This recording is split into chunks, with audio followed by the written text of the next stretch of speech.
Hello students, मैं करण त्रिपाठी आप सभी का केटी क्लासेस द डिस्क्रिप्टिव हब में वेलकम करता हूं। स्टूडेंट्स, आज हम एक इम्पॉर्टेंट न्यूमेरिकल को डिस्कस करेंगे।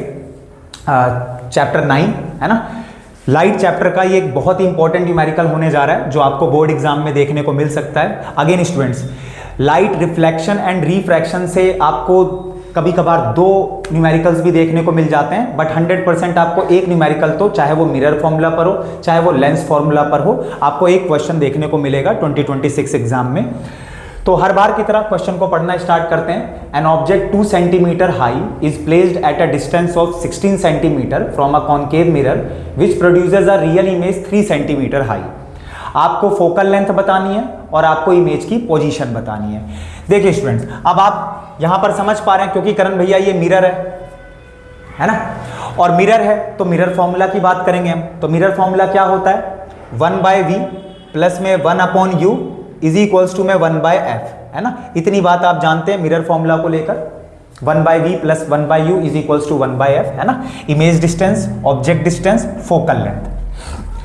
अब हमें पहले पार्ट में क्या बताना है, फोकल लेंथ, और दूसरे पार्ट में क्या बताना है, इमेज की पोजीशन। इमेज की पोजीशन का मतलब क्या है स्टूडेंट्स, आपको इमेज डिस्टेंस बताना है, और यहां पर आपको क्या बताना है, फोकल लेंथ बतानी है। अब आप यहां पर समझ पा रहे होंगे कि करण भैया क्योंकि यहां पर अगर हम 3 वेरिएबल की बात करें, image distance, object distance, focal length, तो अगर हमें कोई सा भी वेरिएबल निकालना है तो हमारे पास 2 चीजें होनी चाहिए, है ना, क्योंकि आपस में 3 चीजों का ये रिलेशन है ना। ठीक है, तो हमें फोकल लेंथ चाहिए। अब हमें फोकल लेंथ चाहिए तो, बट हमें क्योंकि इमेज डिस्टेंस भी चाहिए, तो अगर हमें फोकल लेंथ निकालनी है तो हमारे पास अगर ये दोनों चीजें प्रेजेंट होती तब हम आसानी से मिरर फॉर्मूला का यूज करके फोकल लेंथ निकाल लेते। तो कोई और अप्रोच यहां पर करनी पड़ेगी हमें, है ना। तो अप्रोच हमारी क्या होगी, देखिए, ऑब्जेक्ट 2 सेंटीमीटर हाई। आप कभी भी ध्यान रखेंगे स्टूडेंट्स कि जब भी आपका मिरर फॉर्मूला एकदम स्टार्टिंग में या लेंस फॉर्मूला ना लग रहा हो तो आपकी जो अप्रोच रहेगी वो मैग्निफिकेशन पर बेस्ड रहेगी। मैग्निफिकेशन से आपको इस क्वेश्चन को टारगेट करना है। देखिए ध्यान से आप देखेंगे तो distance of 16 centimetre from a concave mirror, concave mirror है, ठीक है। आपको ऑब्जेक्ट डिस्टेंस दे रखा है 16 सेंटीमीटर। देखिए ध्यान से, आपको ऑब्जेक्ट डिस्टेंस दे रखा है 16 सेंटीमीटर, और आप जानते हैं जब भी मैं ऑब्जेक्ट डिस्टेंस की बात करूंगा तो साइन कन्वेंशन मैंने बताया हुआ है आपको। साइन कन्वेंशन के तहत आपको ध्यान रखना है, मिरर के सारी साइड, अगर मैं बात कर रहा हूं, लेट्स से ये कॉनकेव मिरर की मैं बात कर रहा हूं, है ना, ये कॉनकेव मिरर की मैं बात कर रहा हूं, ये प्रिंसिपल एक्सिस हो गया। ऑब्जेक्ट डिस्टेंस हमेशा पोल से, यानी कभी भी अगर आप ऑब्जेक्ट डिस्टेंस की बात कर रहे हैं तो ऑब्जेक्ट कहां रखेंगे, आप ऑब्जेक्ट को कहां प्लेस करते हैं, left side of the mirror. तो और हमेशा प्रिंसिपल एक्सिस के ऊपर, ऑब्जेक्ट हमेशा प्रिंसिपल एक्सिस के ऊपर रखेंगे, और क्योंकि मिरर के हमेशा लेफ्ट में होगा तो मिरर के सारी चीजें लेफ्ट में क्या है, साइन कन्वेंशन के तहत माइनस में होती हैं। ठीक है, ठीक है करण भैया, आगे बताइए फिर थोड़ा। एन ऑब्जेक्ट 2 सेंटीमीटर हाई, इसका मतलब स्टूडेंट्स अगर मैं बात करता हूं मैग्निफिकेशन की, तो मैग्निफिकेशन क्या होता है, हाइट ऑफ इमेज अपॉन में हाइट ऑफ ऑब्जेक्ट, है ना। HI/HO भी लिख सकते हैं या फिर H2/H1 भी लिख सकते हैं, ठीक है। तो एक तो मैग्निफिकेशन का फॉर्मूला ये होता है, और एक और मैग्निफिकेशन का फॉर्मूला क्या होता है, M इज इक्वल्स टू में माइनस ऑफ V अपॉन में U, है ना। एक और मैग्निफिकेशन का फॉर्मूला क्या होता है, माइनस V अपॉन में U, यानी minus of image distance upon में ऑब्जेक्ट डिस्टेंस, ठीक है। अब देखिए किस तरीके से हम यहां पर यूज करेंगे, इसको देखेंगे, क्योंकि हमें पहले पार्ट में क्या निकालनी है, फोकल लेंथ, है ना। और फोकल लेंथ तब तक नहीं आ सकती क्योंकि ऑब्जेक्ट डिस्टेंस तो दे रखा है, ऑब्जेक्ट डिस्टेंस दे रखा है, और अगर मेरे को क्या पता चल जाए, इमेज डिस्टेंस, तब जाके मेरा पहला पार्ट सोल्व होगा। स्टूडेंट्स बात आ रही है आप सभी को समझ में, ठीक है। तो यानी मेरा टारगेट क्या रहेगा, सबसे पहले V को निकालना, इमेज डिस्टेंस को। तो देखिए अब यहां पर आप देख रहे हैं कि अगर मैं H2 की बात करूं, हाइट ऑफ इमेज की बात करूं, तो produces a real image 3 centimetre high, है ना, तो यानी -3 सेंटीमीटर। इतनी बात आई आपको समझ में, क्योंकि ये रियल इमेज की बात कर रहा है, क्योंकि ये रियल इमेज की बात कर रहा है, और रियल इमेज कहां बनती है हमेशा, आपको ध्यान रखना है, मिरर के लेफ्ट साइड में, मिरर के फ्रंट में, लेकिन हमेशा ध्यान रखेंगे आपकी रियल इमेज जो बनेगी वो प्रिंसिपल एक्सिस के नीचे बनेगी, ये बात ध्यान रखेंगे आप। तो यानी ये जो भी आपको 3 सेंटीमीटर हाई क्या दिया गया है, इमेज की हाइट, तो ये जो इमेज की हाइट है ये आपको माइनस में क्यों कंसीडर करनी है, आप समझ पा रहे हैं, रियल इमेज है।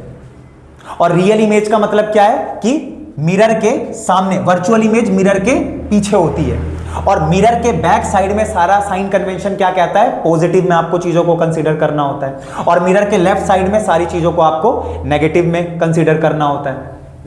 तो height of image -3 centimetre, height of object बताइए स्टूडेंट्स, तो हाइट ऑफ ऑब्जेक्ट 2 सेंटीमीटर है ना।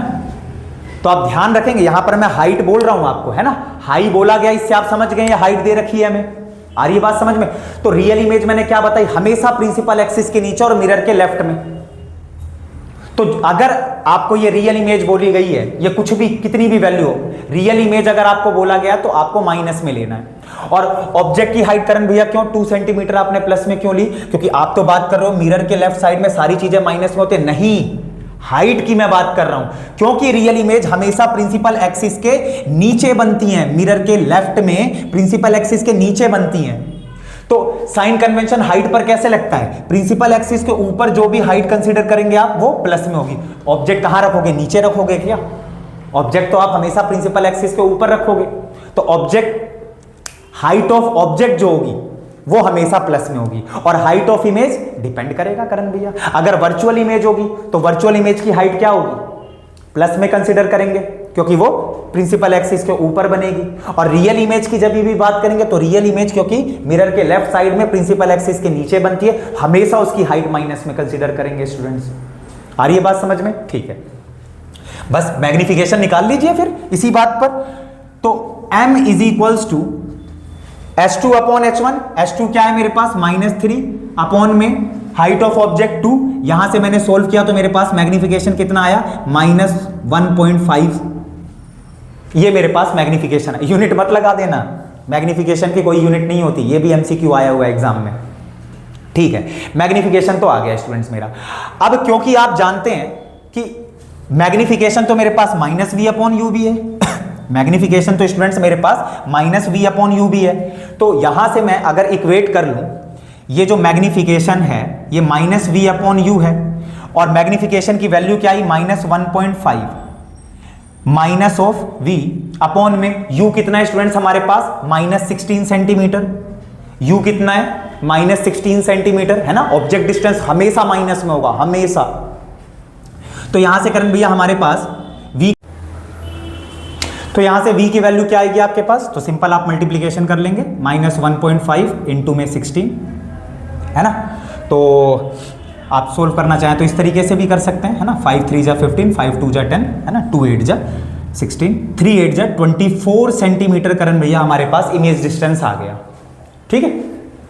इसके बाद अब मिरर फॉर्मूला का आसानी से यूज कर सकते हैं फोकल लेंथ को निकालने के लिए। देखिए स्टूडेंट्स, तो आपको ध्यान रखना है, क्योंकि देखिए हम मैग्निफिकेशन के रूट से क्यों गए, ये बात आपको ध्यान रखें। करण भैया फोकल लेंथ निकालनी, आप पहले मतलब दूसरा पार्ट कैसे सोल्व कर सकते हो, कहीं गलत ना हो जाए हमारे एग्जाम में। अरे भाई आप दूसरा पार्ट ही पहले, वो तो कोई भी पार्ट आप पहले सोल्व करो, इस पर थोड़ा नंबर कटने जा रहे हैं।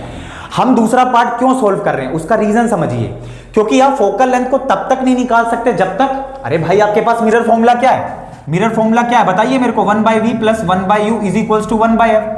कहां से फोकल लेंथ निकाल लोगे भाई आप, जब तक आपके पास ये दोनों चीजें ना हो, ये दोनों चीजें होनी चाहिए ना, और हमारे पास तो सिर्फ ऑब्जेक्ट डिस्टेंस है। तो मैग्निफिकेशन के रूट को फॉलो करते हुए हम आगे बढ़ेंगे इमेज डिस्टेंस तक। मैग्निफिकेशन बिना लगाए आपका इमेज डिस्टेंस आ ही नहीं सकता। देखो HI अपॉन HO भी लगाया हमने, H2 अपॉन H1 कह लीजिए, और -v/u भी, है ना। हाइट जो दे रखी है हमें इमेज डिस्टेंस और इमेज डिस्टेंस कह रहा हूं, हाइट ऑफ इमेज और जो हाइट ऑफ ऑब्जेक्ट दे रखी है, वहां से हमने मैग्निफिकेशन निकाला और उसको इक्वेट कर दिया किससे, मैग्निफिकेशन के दूसरे फॉर्मूले से, minus of image distance upon object distance, और वहां से v की वैल्यू निकाल ली। तो ये अप्रोच हमेशा ध्यान रखेंगे स्टूडेंट्स आप। बस इसके बाद अब आपको क्या करना है, कुछ भी नहीं करना, बस सोल्व करना है ना। थोड़ा बहुत एलसीएम आना चाहिए इसके लिए। तो v आ चुका है हमारे स्टूडेंट्स, है ना। तो 1 अपॉन में करण भैया -24, है ना, माइनस तो नीचे रह नहीं सकता तो मैं ऊपर ले आता हूं उसको। उसके बाद u आपके पास क्या है, तो -16 सेंटीमीटर, है ना। ऑब्जेक्ट डिस्टेंस हमेशा माइनस में रहेगा, हमेशा, इसको भी ऊपर ले आऊं तो माइनस ऊपर आएगा तो प्लस माइनस माइनस, तो ये हो जाएगा करण भैया। और इसके बाद is equals to 1/f। LCM लेना है स्टूडेंट्स, 24 और 16 का एलसीएम लेंगे तो ये भी करके दिखाऊं, ठीक है, साइड में कर लेना यार। 16 और 24 का एलसीएम लोगे आप तो 48 आएगा, और 24 2 जा तो यानी -2, 16 3 जा तो करण भैया यानी -3, और ये आपके पास 1/f आ चुका है। तो यहां से students 1/f is equals to -5 upon में 48। अब कई बार स्टूडेंट्स इतनी भारी गलती करते हैं, वो आप लोगों को नहीं करनी है, हम यहीं पर छोड़ देते हैं कई बार। अरे भाई आपकी फोकल लेंथ की वैल्यू कहां आई है अभी, ये तो 1/f है ना, ये क्या है 1/f है, यहां छोड़ दोगे तो मार्क्स कटेंगे नहीं। तो आपको क्योंकि फोकल लेंथ जल्दीबाजी में हो जाता है स्टूडेंट्स, तो आपको ध्यान रखना है। तो फोकल लेंथ है ना, रेसिप्रोकल कर दूंगा मैं तो वैल्यू का भी हो जाएगा -48 अपॉन 5, है ना, 48 अपॉन -5, तो माइनस तो नीचे रख आपका रहेगा नहीं, माइनस ऊपर ले आएंगे। तो इसको जब आप सोल्व करोगे तो कितना आएगा, 5 9 जा 45 और 3 5 6 जा 30, -9.6 सेंटीमीटर, ये आपकी फोकल लेंथ की वैल्यू आ चुकी है। और देखो जस्टिफाई भी हो रहा है, फोकल लेंथ पूरी तरीके से जस्टिफाई हो रही है, क्योंकि करण भैया ये क्या है, कॉनकेव मिरर है, और कॉनकेव मिरर है का क्या मतलब है, फोकल लेंथ माइनस में ही तो होगी भाई, फोकल कॉन्वेक्स मिरर थोड़ी ना है, तो हर एक चीज जस्टिफाई हो रही है। तो आई होप स्टूडेंट्स आपने सेशन को अच्छे से समझा होगा, इस न्यूमेरिकल को अच्छे से मेरे साथ सोल्व किया होगा। तो मिलते हैं फिर नेक्स्ट सेशन में, इसी तरीके से मैं इस चैप्टर के भी रिफ्लेक्शन एंड रिफ्रैक्शन के भी आपको सारे न्यूमेरिकल्स एक एक वीडियो में कराता रहूंगा। तो अच्छे से तब तक बढ़िया से रिवीजन करिए। सी यू ऑल स्टूडेंट्स।